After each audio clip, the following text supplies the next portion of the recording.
Saber por qué se hace y lo que pretendo es hacer una contribución a esto precisamente, al por qué se hace, buscar el origen de las cosas. Bueno, voy a hablar, puede parecer quizás algo sorprendente que en lugar de hablar de la cosecha, pues hablo de los residuos, ¿no? Porque parte de lo importante siempre es hablar del producto principal, ¿no? Sin embargo, voy a hablar de los residuos. El motivo es porque los residuos pues, también tienen un valor, siempre han tenido valor. Para ello, pues, para justificar un poco antes de entrar en el asunto principal, voy a utilizar los datos que aparecen aquí en el gráfico este. Aquí se recogen concretamente para la provincia de Palencia cuál es la evolución que ha tenido la distribución de los cultivos herbáceos en un periodo pues, muy amplio, de algo más de 100 años, desde el año 1910 al año hasta la actualidad, al 2024. Todos son datos cogidos, como pone abajo, en la Anuario de Estadística Agraria que ya desde hace muchísimo tiempo publica el Ministerio de Agricultura. Bueno, como se ve, en los primeros años, pues prácticamente lo que había no era más que cereal y luego el resto de la superficie dedicada a barbecho, más superficie de barbecho incluso que de cereal. Estamos hablando de una época en la cual pues, los medios en la agricultura pues, eran impartidos. Los que hay ahora, pues, medios muy sencillos, muy limitados, muy pocos medios.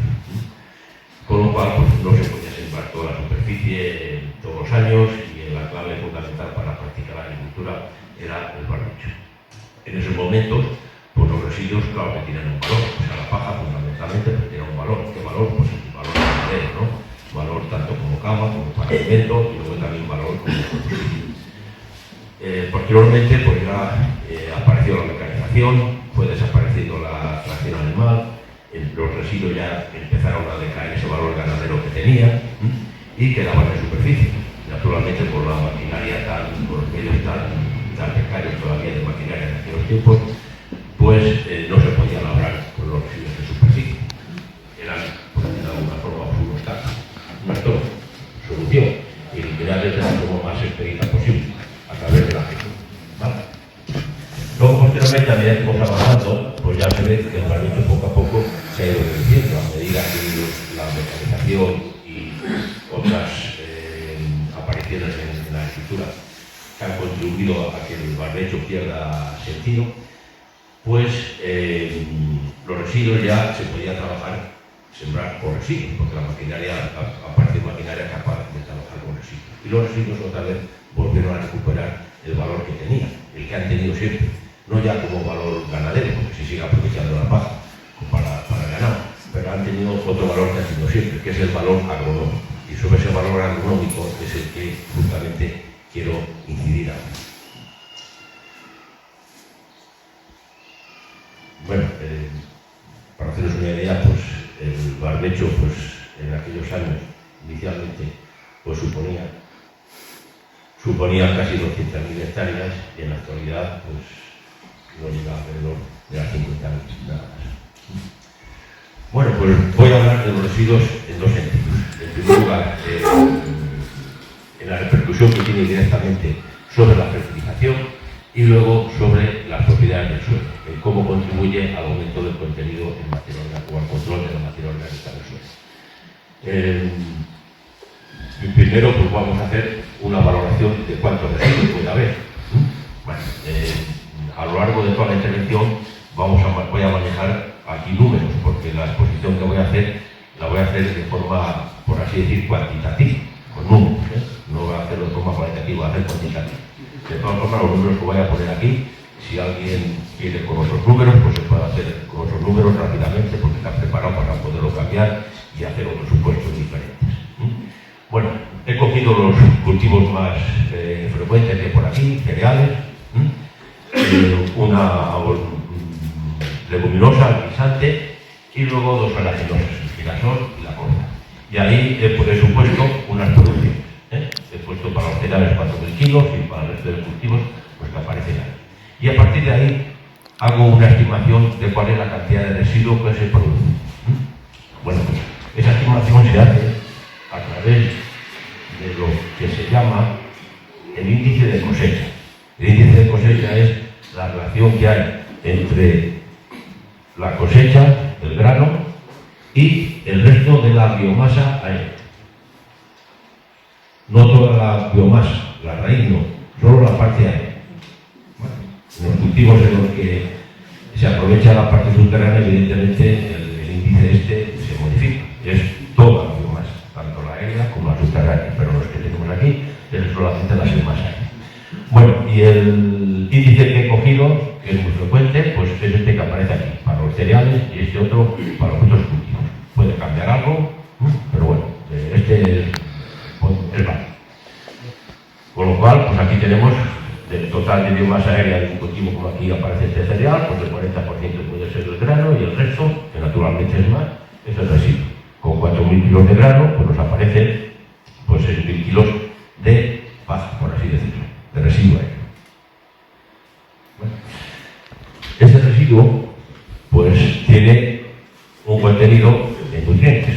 Lo va a fijar en los nutrientes principales, el nitrógeno, el fósforo y el potasio, que son los contenidos que aparecen aquí, que naturalmente pues también puede variar algo. Esto es el contenido que tiene en tanto por ciento, valorado ya en kilos por hectárea a partir de la producción de residuos, que es esto que hay aquí, y de la humedad, el contenido de materia seca. Pues esto es el contenido en nitrógeno, en fósforo y potasio que puede dejar cada uno de estos residuos por hectárea. El residuo completo, insisto. Como se ve, pues los residuos son muy ricos en potasio, bastante, muy pobres en fósforo, poco aportan, y tampoco es que sean excesivamente ricos en nitrógeno, pero algo más. Esta es la razón cuando se dice que los residuos, las cenizas, por dicho, pues tienen valor fertilizante, tienen sobre todo valor fertilizante por el contenido que tienen potasio, que por nosotros en fósforo ya veis que poco, y en nitrógeno por poco. Porque el nitrógeno, una vez que se quema, pues desaparece, buena parte de ello, y sobre todo en las temperaturas altas. Pero estos que son elementos minerales, esto no se quema, eso es precisamente la ceniza. Bueno, pues como se ve, pues en una hectárea de trigo como de cebada con estas producciones, pues más o menos ahí lo que nos queda pues viene a ser como 100 kilos de nitrato en cuanto a nitrógeno. A partir de ahora nos vamos a referir al nitrógeno porque es el elemento más importante de la fertilización. Bien es cierto que la fertilización debe ser equilibrada, pero se pone mucho empeño en el nitrógeno pues, por el coste que tiene, por la repercusión que tiene en el crecimiento y luego por lo que es la oído que se dice que el nitrógeno es muy móvil. Lo de móvil quiere decirse pues, que tiene muchas vías por donde moverse, tanto para entrar como para salir. De eso precisamente voy a hablar ahora. Y al tener tantas vías donde moverse, al ser tan móvil, pues resulta que es bastante poco predecible cuánto nitrógeno nos vamos a encontrar y si el nitrógeno cae en un momento determinado del año, cuánto va a haber, por ejemplo, dentro de un mes. Precisamente por eso, porque se puede ir por muchos sitios. Bueno, pues me voy a centrar fundamentalmente ahora en el nitrógeno. Bueno, la principal fuente de nitrógeno que tenemos es la atmósfera. En la atmósfera, pues prácticamente todos los gases que hay en la atmósfera, la mayor parte, con muchísima diferencia, es nitrógeno. La particularidad que tiene es que para las plantas, pues, excepto algunos casos, no se aprovechan. Pero sí que puede llegar nitrógeno desde la atmósfera al suelo. Y entonces aparecen estas vías. Una vía es a través de microorganismos. En unos casos, microorganismos que están libres en el suelo, que a través de ellos se puede fijar nitrógeno en el suelo, pero muy poco, pero algo es. Y luego hay otra posibilidad, que todos conocen, que son las leguminosas. A través de estos nódulos pues las leguminosas pueden fijar nitrógeno atmosférico, que lo aprovechan ellas. Naturalmente luego el residuo, pues también de la leguminosa una vez que se coge la cosecha, antes aparecía ahí, pues ese nitrógeno puede quedar en el suelo. Bueno, pues esta es una vía de llegada del nitrógeno. Otra vía es la lluvia. La lluvia, el agua, puede arrastrar nitrógeno al suelo. Nitrógeno como tal, así no, pero en forma de amoníaco. Y poco. Poco nitrógeno. Bueno, ya tenemos, para cualquier caso, dos formas de que llegue nitrógeno. A través de aquí, de la lluvia, y a través de estos microorganismos que viven independientemente en el suelo. Otra posibilidad, en el caso de las aguas que se ven, pues es el río. De hecho, pues estamos en una zona vulnerable a la contaminación por nitratos, porque las aguas contienen nitratos en una cantidad que se considera ya pues, que es, digamos que puede ser algo peligroso. Bueno, pues a través del agua de riego, dependiendo de la calidad que tenga el agua de riego, pues puede llegar nitrógeno.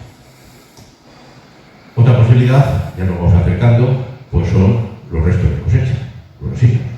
Antes hemos visto ahí la cantidad que puede llegar.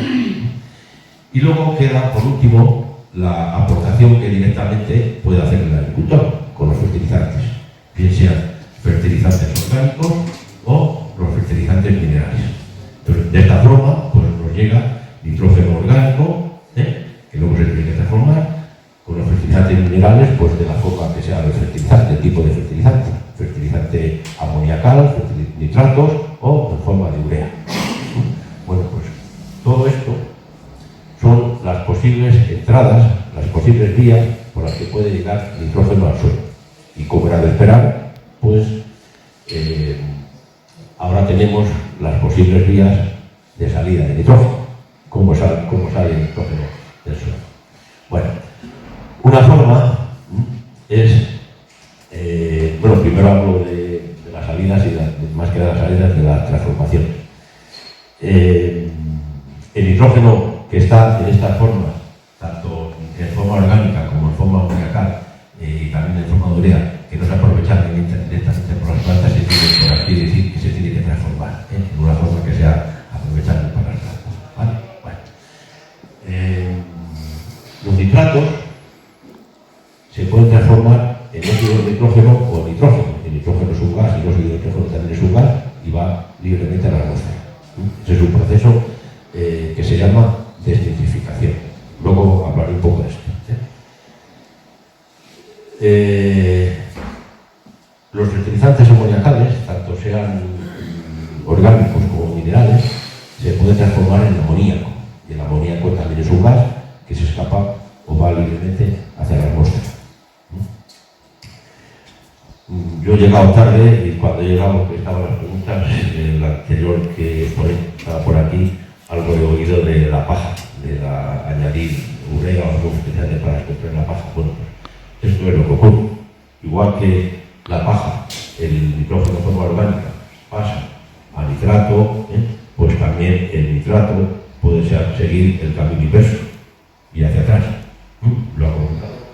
Porque los microorganismos para hacer estas transformaciones necesitan nutrientes. Uno de ellos es el nitrógeno y lo cogen de donde hay, del suelo, y transforma este nitrógeno que está en forma asumible para las plantas, pues puede ir hacia atrás de forma orgánica, formando parte de los microorganismos. No es una pérdida como tal, es algo que queda ahí, por así decir, retenido. Bueno, pues estas son transformaciones. Hay otra forma de salida del nitrógeno, que es la lisificación, la percolación. Hablábamos antes de zona vulnerable por nitratos, precisamente por eso, ¿no? Por nitrógeno que, arrastrado por el agua, ha ido a horizontes más profundos. Bueno, estos tres, la desnitrificación, la volatilización y la lisificación, son pérdidas, motivos de pérdidas. ¿Cuánto se puede perder? Pues vamos a ver a qué se puede deber. Esto ya lo acabo de decir ahora. Si llueve mucho, si llega mucho agua al suelo, puede haber arrastre y sale el nitrógeno fuera del alcance de las raíces. Por alguna parte del suelo quedará, pero a lo mejor no es que se haya perdido como tal, pero está tan lejos del alcance de las raíces que es como si no estuviera. Independientemente de que llegue a más agua. Por eso se considera una pérdida. Si hay mucha lluvia, pues hay arrastre. la campaña pasada, que la primavera fue bastante lluviosa, pues en algunos casos se adoleció de falta de nitrógeno precisamente por eso, por arrastre. ¿Qué ocurre con la cementificación? ¿Cuándo se produce un paso de los nitratos a óxido o a nitrógeno? Pues cuando falta oxígeno. ¿Cuánto falta oxígeno? Pues cuando el suelo está encharcado. En nuestras condiciones se dan muy frecuentemente esas circunstancias de suelos encharcados durante mucho tiempo para que haya esta transformación de nitrógeno de esta forma a esta otra, pues raro. O sea, en nuestras condiciones, el lugar en el que estamos, pocas pérdidas son de esperar por desertificación, así como también por deshidratación. Y nos queda esta otra. Esta otra es la que es la más responsable de las pérdidas. ¿Cuándo se produce la transformación del amonio en amoníaco? Pues cuando se dan las siguientes circunstancias. Y vamos a ver de estas circunstancias cuántas ocurren aquí. Sequía. Pues sí. Utilización de fertilizantes amoniacales. ¿Se utilizan fertilizantes amoniacales? Sí. Nitrato amónico cálcico, nitrato amoniacal, el sulfato amónico y más. O sea, esos fertilizantes tienen riesgo de que se produzcan pérdidas por volatilización.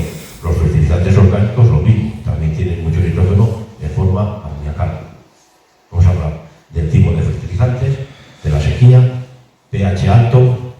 Estamos en una zona, los pH son muy altos. Y lo último, que el fertilizante quede repartido en superficie, que no se entierre. Eso ocurre pues todas las campañas. Cuando se hacen las aplicaciones en cobertera, el fertilizante queda en superficie, se utilizan fertilizantes amoniacales, no llueve o tarda en llover. Entonces, en esas circunstancias, pues hay mucho riesgo, naturalmente pues es evitable, hay mucho riesgo de que haya este paso del nitrógeno y que se pierda por volatilización. Bien. Vamos a ver. Pues ya hemos visto, bueno, no he mencionado una salida que es lo más importante, que es lo que las plantas extraen, pero bueno, que ahora entraré en la valoración. Me voy a detener suficientemente en ello. Bueno, pues supongo que sí conocerán este Real Decreto, el del 1059 del año 22, que habla de establecer normas básicas para conseguir un aporte sostenible de nutrientes en los suelos agrarios. Bueno, pues esto es un resumen, he cogido cosas y las he pegado aquí directamente, y considera que la paja y otros materiales naturales utilizados en explotaciones agrícolas pueden seguir incorporándose a los suelos agrarios. O sea, reconoce que la paja pues, es un elemento que puede contribuir a la fertilización de los suelos. Bueno, habla en un anejo mucho más adelante, saben que dentro de poco va a ser obligatorio establecer un plan de abonado, y en este anejo pues habla un poco de qué cosas hay que tener en cuenta a la hora de establecer el plan de abonado. Y dice, el cálculo de las necesidades de fertilización de los cultivos seguirá las siguientes directrices generales: hacerlo para una rotación, establecer cuál es la cosecha prevista, o sea, partir de una estimación de producción, que es justamente lo que voy a hacer ahora, conocer los datos del suelo, la fertilidad que tiene el suelo, considerar o tener en cuenta las incorporaciones de restos de cultivos anteriores. Aquí aparece el motivo de la intervención esta. Y luego considerar, que antes lo he visto también, pues nutrientes procedentes del agua de riego. Bueno, para el caso del nitrógeno, que es el que más incidencia hace en el plan pues lo que propone para el cálculo a través de esto es hacer